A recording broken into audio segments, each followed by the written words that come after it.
On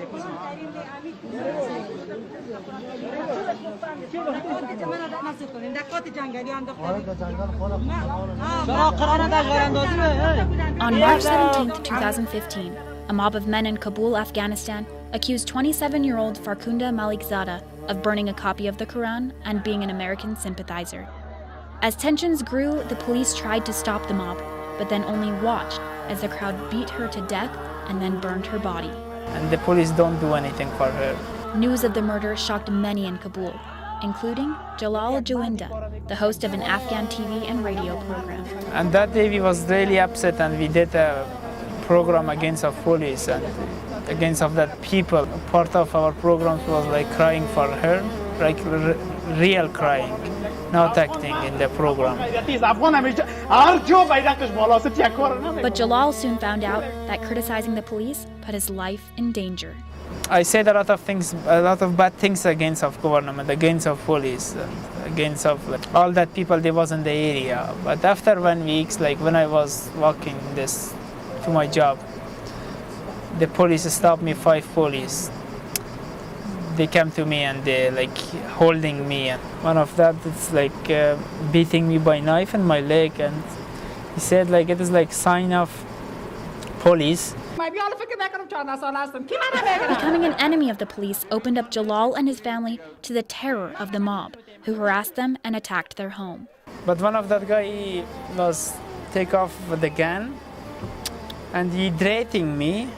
I will kill you, you are not believable, you are kafir, don't come back to this area or something like this. And one of my cousins, his name of Juma Khan, he tried to protect me. And he tried to like holding the gun, and it was shooting, yeah, to his neck. And like the bullet, yeah, goes to out from his neck. And he was just fell down in the ground. And his cousin lived, but with a defective arm and loss of focus.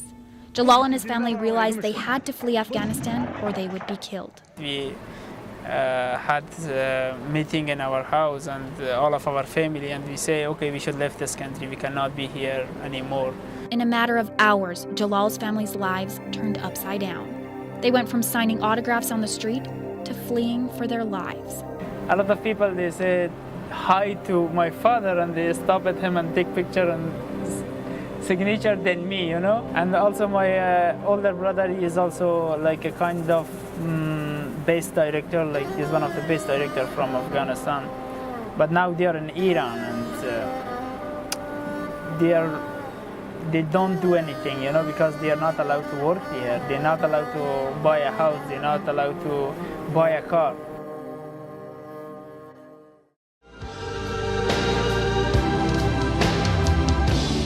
Jalal had made several TV programs and music videos about the plight of refugees, not realizing that soon he too would become one. Another part of him, though, felt like he'd been preparing for it all his life.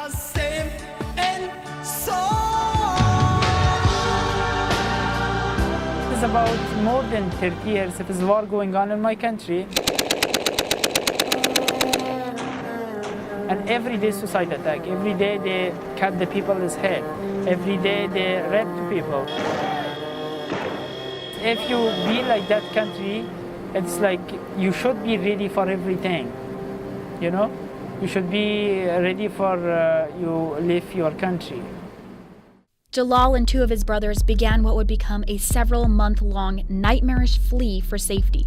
After being arrested, interrogated, and deceived by Turkish police, the brothers sought refuge through the Bulgarian border, but were attacked by a band of thieves.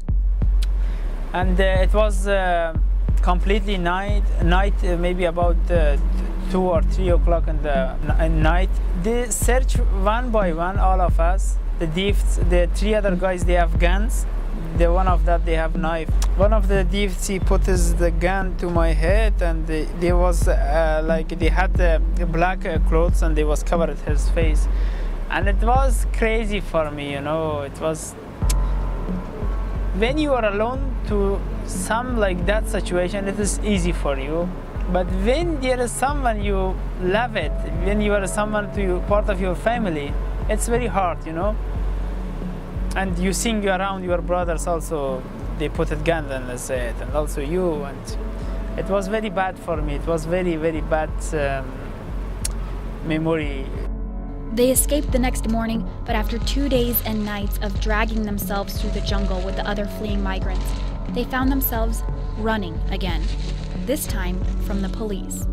And we were just running in the side of the jungle, and a lot of people just falling down, but we couldn't do anything. We were just passing from that people. Jalal and his brothers hid themselves in the tall grass of the jungle floor. It was very cold night, and also we was completely weak because of running. There was a lot of running, yeah. And we was just like this, and we saw the police. They looking with the light for us, but we was in the shadow, like kind of darkness. They couldn't see us, they couldn't recognize us. It was just shaking, fearing. The police passed by and left them there till morning, but unfortunately, the brothers didn't evade them for long. We just walking, and there was a village, and there was a lot of people, and they was just looking at us. It was really dirty, it was really sad, we was really hungry, and after a few minutes, the people in the area, they called the police, and the police came and took us inside of the car, and they drive about a few minutes, and they stop a car in the jungle, and they had a big steak with herself, and they just was like bring down every people one by one and beating, and they bring us inside of the jungle, and they say, okay, take off all of your clothes. Yeah, and we did this. They're really bad people. I don't know, maybe the people is good, but the police is really, really, really bad police. And they was just searching our stuff and our clothes. Yeah, for money. After that, they just gave it to us, our clothes. Okay, you can wear. And after that, like they called to a truck. There was a big truck. And the truck, like inside of the truck was like kind of a torturing place. There was some cables. Yeah, it was very bad and very dirty inside of the truck. And they was beating the people one by one and put in the truck. And the police tried to beat the children. He was 12 years old, maybe 13 years old. He was really baby. He couldn't walk very well. They stopped to beat him. I couldn't see that situation, and they tried to cover him, and the head of police was like kind of angry, why you want to cover, and he said to other police, okay, beat him more. And they was just beating me, and they was just covering the children, but I couldn't feel anything. I couldn't feel any pain, like because we walked about 2 days and 2 nights, and we was beat all of this 2 days and 2 nights. I tried to put just the children in the truck, and I was just go to inside the truck like this. Beaten and broken, the brothers were dumped on the Turkish borders a second time, only to be assaulted again. With no mercy, no respite, and no way out, Jalal could only think of one last option: smuggle themselves across the Mediterranean Sea to Greece. It's not really safe, it is dangerous. Like they put a lot of people in the boat, and it's like a kind of chance.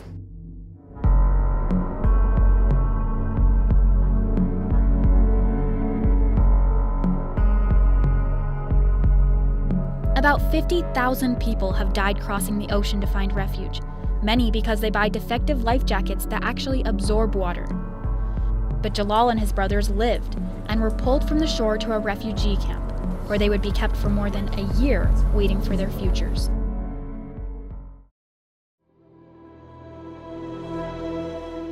My name is Leanna Tan, and I met Jalal and his brothers this summer when I worked in the very camp they landed in.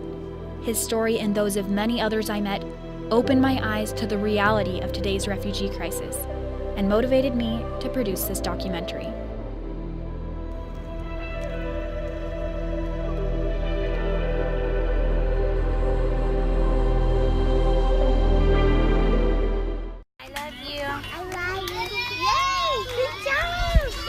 I wanted to work with refugees, and I've also always dreamed of going to Greece, so I thought this would be a great experience to put together a bunch of things that I liked.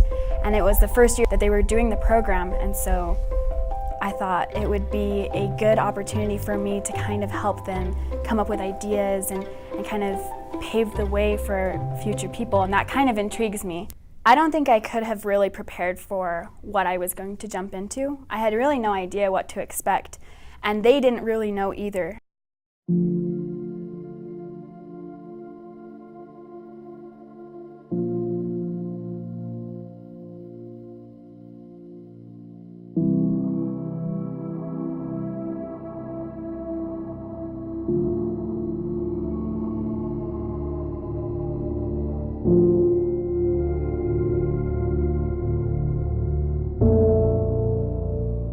They shuttled us in a rickety old van that dropped us off at the front gates of this old prison. The Grecian government had converted the prison into Camp Moria, a temporary home for thousands of people fleeing for a brighter future. When I first saw the camp, I was surprised because it still looked like a prison. The barbed wire on the top with fences, and these people lived in these sheds, and when you walked inside, it was just bunk beds. If you were lucky, there were bunk beds. The very first thing people would do was they hung up blankets to separate their areas from the other families. And then all their stuff was piled up on their beds. Anything that they had kept with them or were able to take with them when they fled was on their bed and in this tiny little space that they could call their own.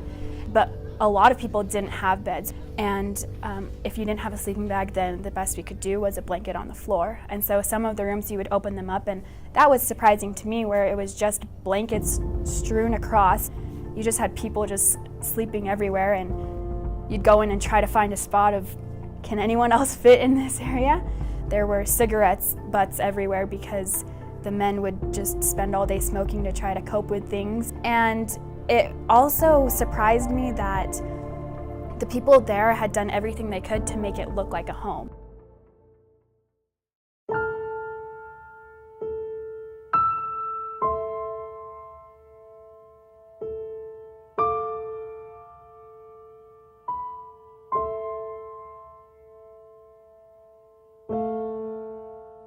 I felt a pull to working with the women and children, so I asked to work in Section A, the family section.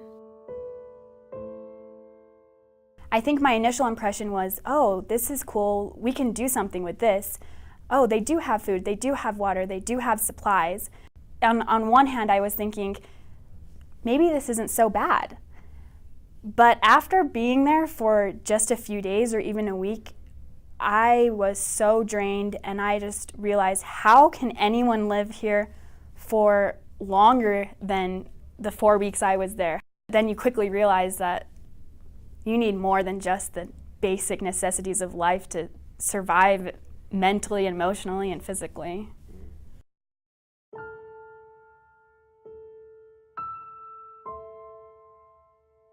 I was introduced to a Greek staff member, Maria, the overwhelmed director of Section A.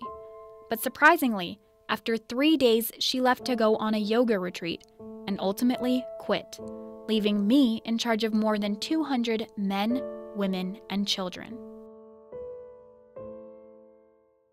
At first, I thought, how am I going to do this?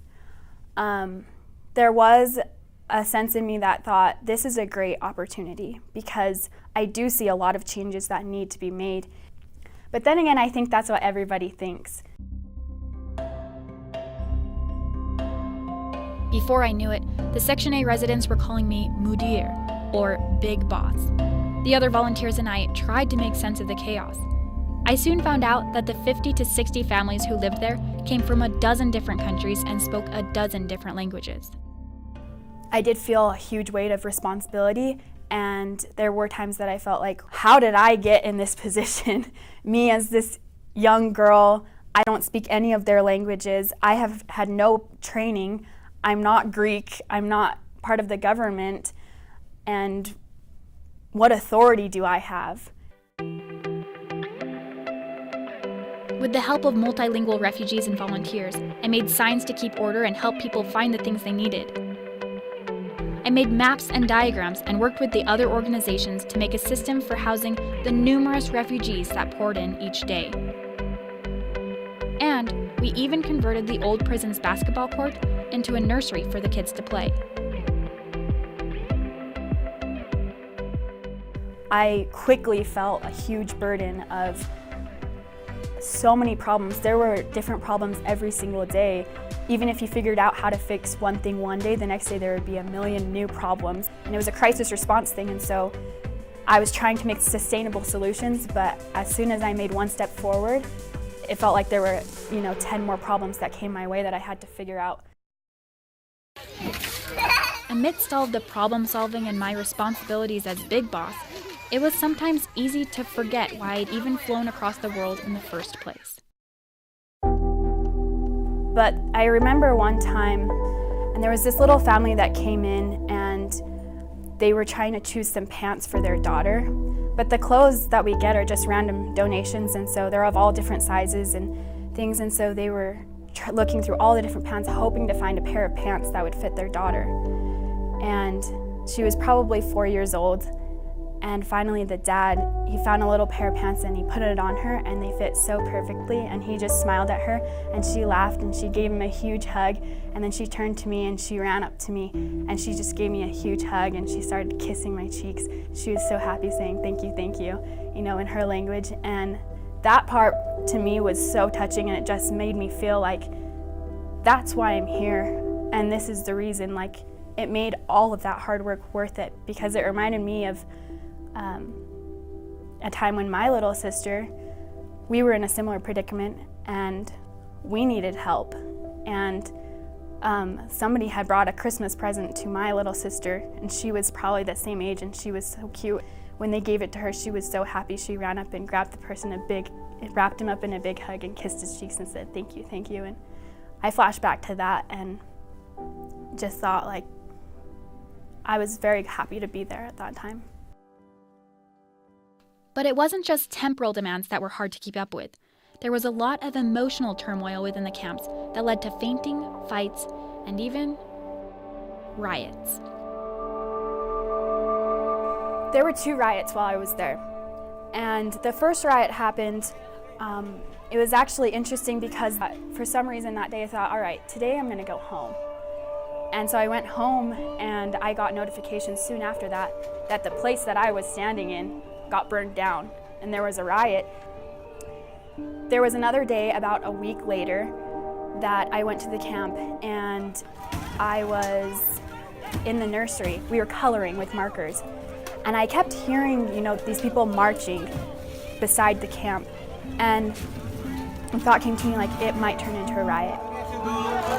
Let's go, kids. Let's go, babies. I think one of the riots happened because they had spent all this time fleeing their country, and then they just got deported back, and they just got so upset that they set things on fire, and it did burn down some of the supplies. And so I understand their frustrations, but I was frustrated with them because I just thought, what are you doing? This isn't going to help anything. You are only harming your fellow refugees, and you're burning down these supplies that these families need. And so it's not these governments that are suffering, it's these families that are suffering. There were definitely days that I thought about quitting. Honestly, there were a lot of days that I went home and I cried myself to sleep because it was really hard. The thought would come to me a lot that, I can just get on a plane and go home. I want to go home. But then the thought came to me that so do these people. They want to get on a plane and they want to go home, but they can't.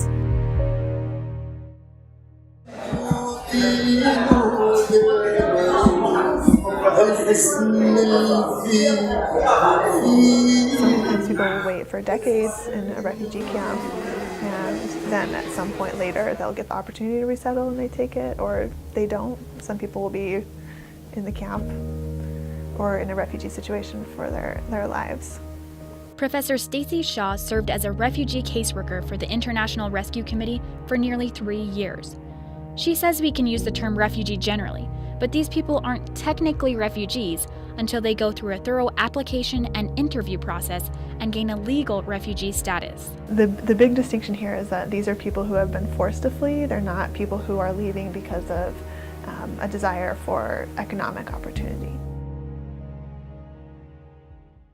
To meet the definition of a refugee, A person has to have been persecuted for one of 5 reasons and then designated a refugee by UNHCR. But that's only part of the process.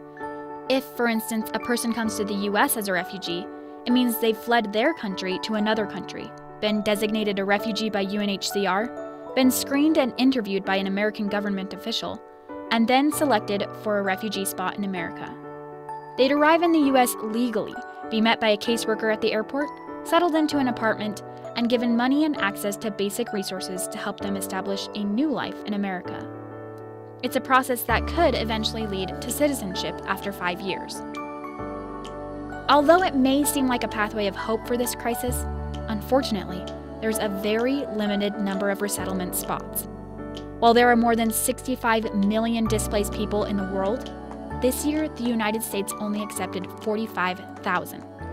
That's less than 1%.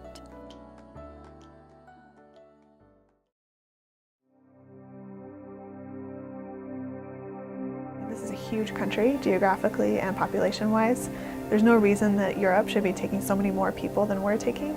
Germany's taking 1 million people in 2015. We could easily take 1 million people here. So for us to take 45,000 people, I think is quite sad. It's almost like we're totally ignoring this problem.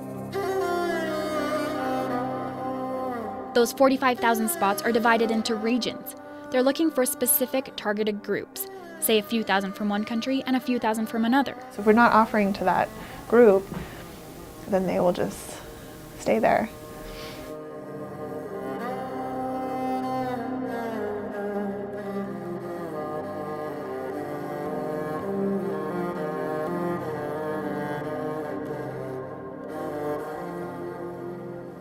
The other option is to apply for asylum.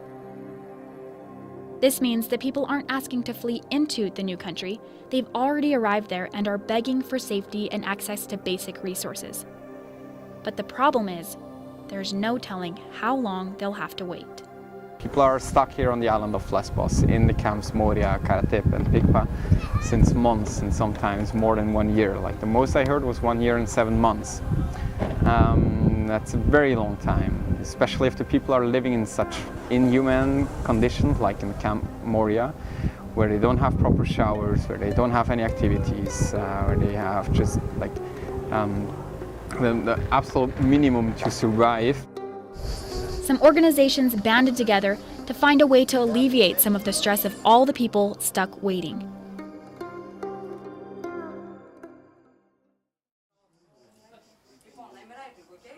They wanted to make use of the pool of talents that had landed on the island. So, they built a community center called One Happy Family.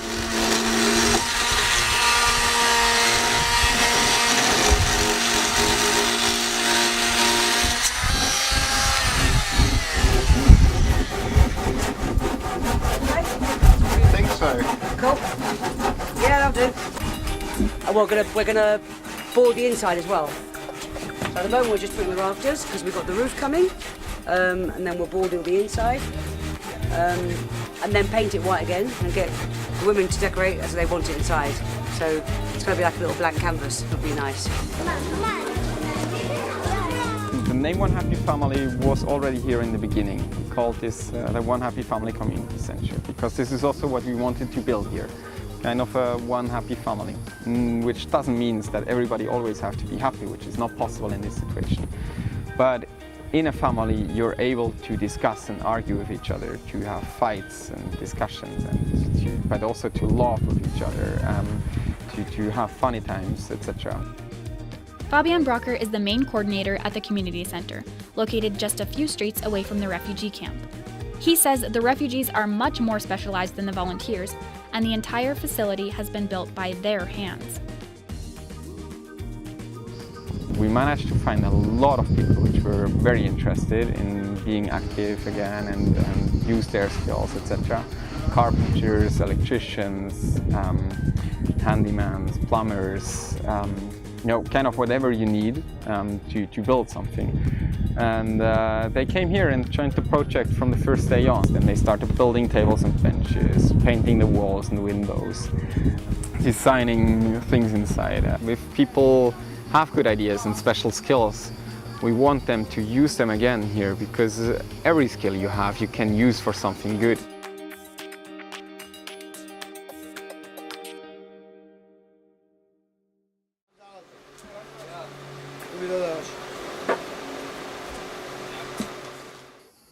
This is where I met Jalal, doing the exact thing that sent him fleeing in the first place. I told you I cannot go and be a shopkeeper. I'm created for acting, to do something, you know.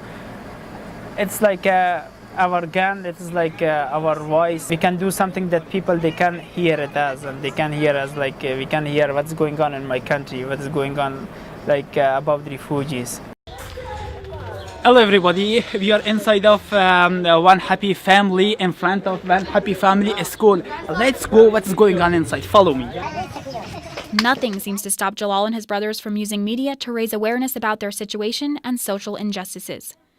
They transmit cultural music, candid refugee interviews, and even comedic promos to millions of people around the world through their internet radio program. Hello everybody, you're listening to OHF Radio, One Happy Family. Here is a lot of refugee people from every nationality. We work 24 hours to prepare the best program for you. Don't forget us, OHF Radio, One Happy Family. I am in One Happy Family boutique. I'm looking for some clothes. Okay, maybe I can find. Hello, how are you? What's your name? Hello, I'm Christine. Where are you from? I'm from Switzerland. Good. What are you doing here? We want to show to other people like refugees, same like you, human. We have teacher, we have doctor, we have engineer. There is not different. We are just not like we born it in some bad country like there is war going on. But we are same like you. There is nothing different.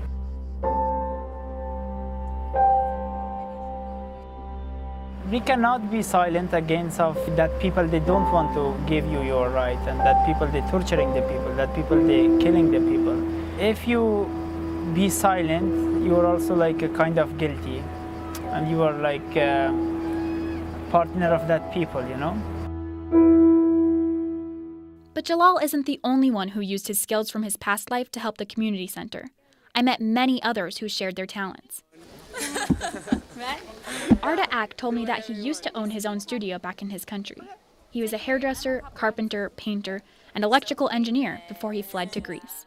I love to learn beautiful things, and I mean soft things. Like, I love to make everything beautiful. Dressing, making like tailor or like hair cutting, beautician, I mean makeuping for girls. Arda was one of the first people from Camp Moria to work at the community center.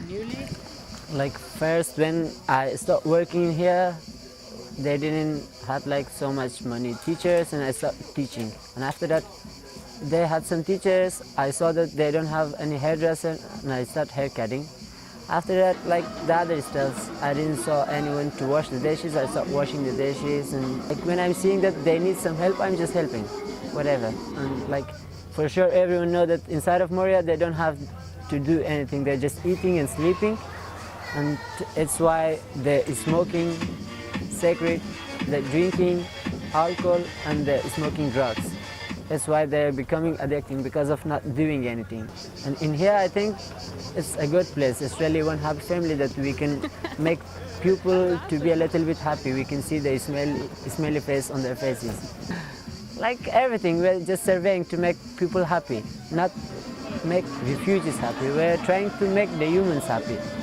And they should know that everything is equal in the earth. Like the Asians, the Americans, the Europeans, they're just human. And they're equal. If they're black, if they're red, if they're white, if they're yellow or whatever, they're equal. They're just human.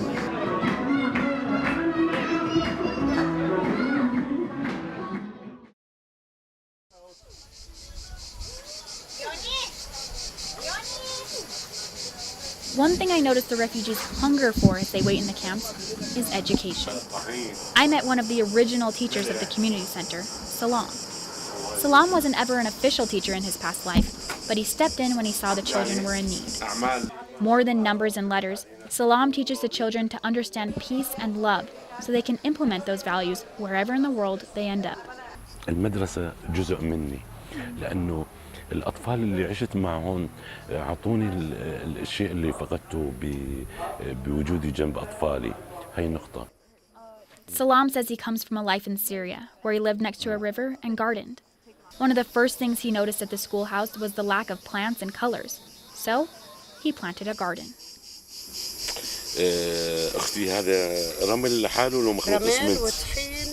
He loves that the children find simple joy in the garden and bring him presents, usually just little things they find on the street. بكون سعيد جدا تلاقي لما يجوا الاطفال استاذ استاذ استاذ هيك بيحضوني، تلاقي واحد ركب من هون وواحد طلع من هون وواحد ضربني وواحد شعفني وواحد بحبك وبقف جيب لي صمونه اعطيني مي. هي اجمل شيء عندي.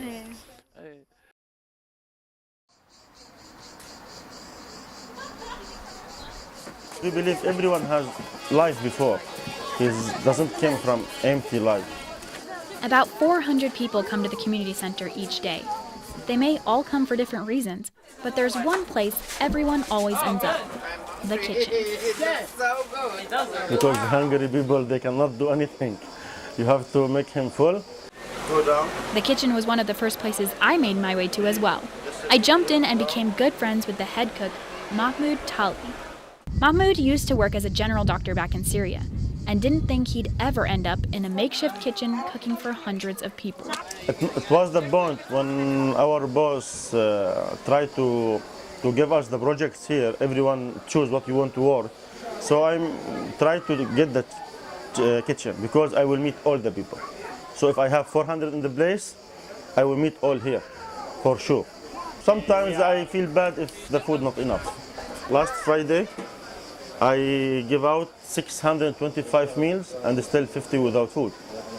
Mahmoud says meeting everyone that comes through gives him the opportunity to correct many of the misconceptions people have about Syria. They had in their mind like wrong idea about refugee, about Syria, about the culture. So they are good and we are good. So we have to meet us in the middle.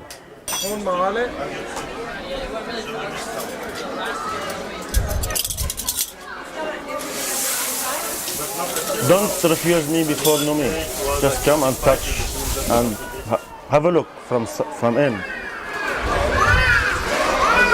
While this isn't the way Mahmoud expected to spend his life, now he plans on opening his own Syrian restaurant in Medellin.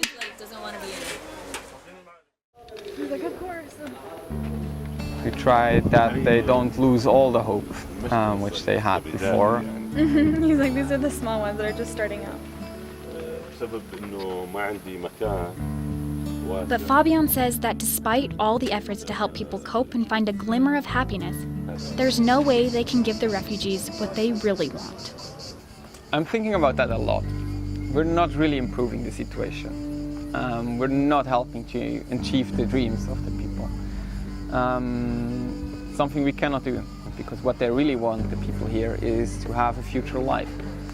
They want to go away from this island. They want to have, not only go away from this island, they just want to have a space where they can start a new life, where they can build up their own future, and where they can feel home again. And this is something they cannot here in these camps. And this is also something we cannot really help them with. My goal is, it's a little crazy goal. Maybe some people, they laugh to my goal. And it is like kind of maybe impossible for other people, but I think it's possible for me. I like to go to Hollywood. I like to walk in the red carpet. When I was really young, after watching the TV or some movie, like I was just standing up and I was like acting like the movies. When I was maybe about 15 years old, I have this dream. I have this ability, I have this ability. I just need to some opportunity, to show myself, and it's my big ambition. Look, actually outside home, no dreams. I mean, no future outside home. We try to keep ourselves strong as we can because we hope that our country be more safety to go back directly there to build again. So now you have just to keep yourself strong. No dreams, the dreams back home. Even if I have like 5-star restaurant here, if it's serious safe, I will go back.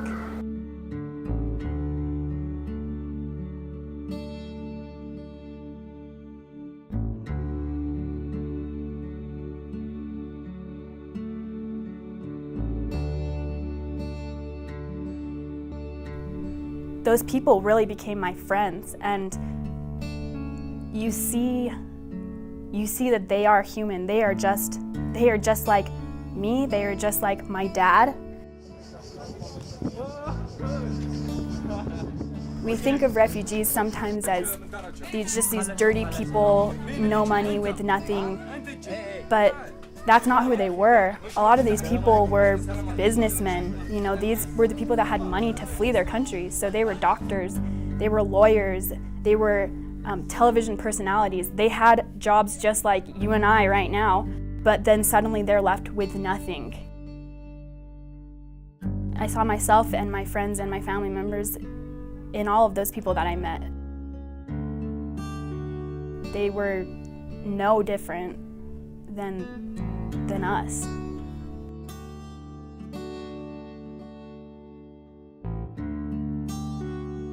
I don't think the answer is shutting people out or judging people because they're fleeing their country or fearing people. I don't think the answer is in fear.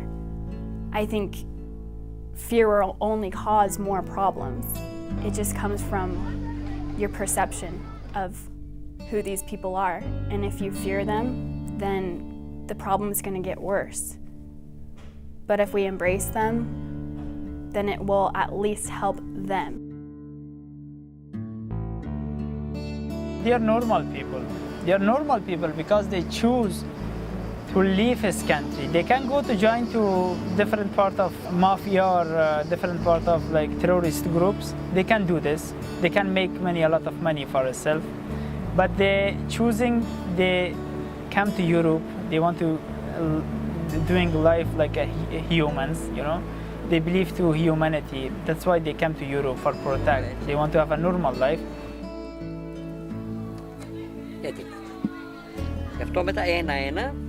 Fish. Because they chose good, they fled. And I think that they deserve to be recognized for their good choice rather than being punished or rejected or feared because they chose good.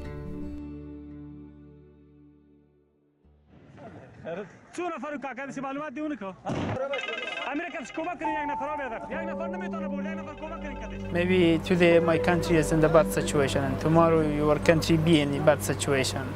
We should just be nice. We are just human, you know.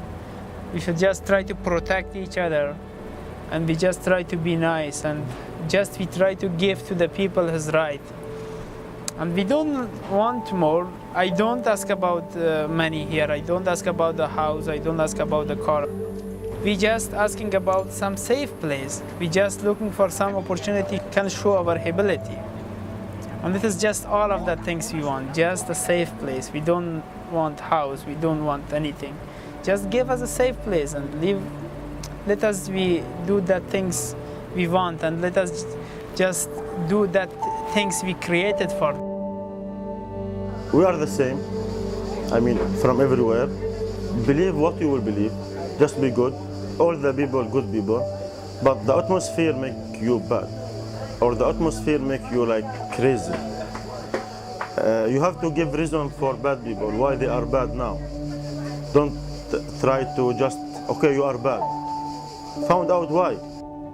Life is helping, really. For me, it's just helping. I can say that everything is useless. The nature, the sea, the sky, the moon, the sun, the star, everything is beautiful but useless. And just helping each other, nothing else. Even though I couldn't speak all of their languages, after 4 weeks, I did feel like we were all one family. We all have the same basic desires: food, clothes, love, and a place to call home. Even though this crisis is bigger than any one person to take on, I realized these people are worth making the effort.